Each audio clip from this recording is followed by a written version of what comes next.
যারা অনেক কষ্ট করে মাথার ঘাম পায়ে ফেলে মৎস্য শিকার করে, যারা প্রকৃত মৎস্যজীবী, তাদেরকেই জলমহাল ইজারা দেয়া হবে।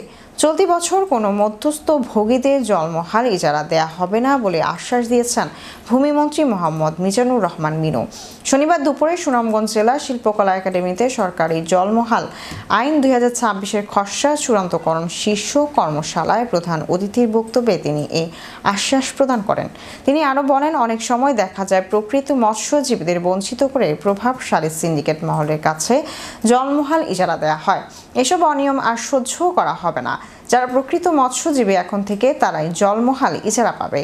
ভূমি মন্ত্রণালয়ের সিনিয়র সচিব ASM সালেহ আহমেদের সভাপতিত্বে বিশেষ অতিথির বক্তব্য রাখেন ভূমি প্রতিমন্ত্রী মীর মোহাম্মদ হেলাল উদ্দিন।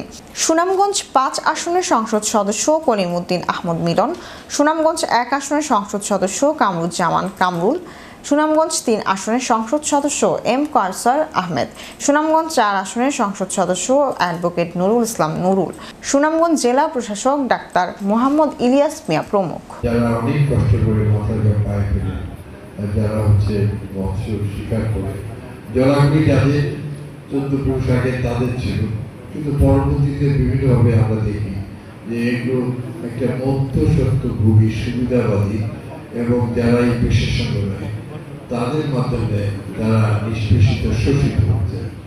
এই জন্য মাননীয় প্রধানমন্ত্রী দায়িত্ব করতে যে প্রকৃত যেন মৎস্যজীবী ভাইদের কাছে পৌঁছানো।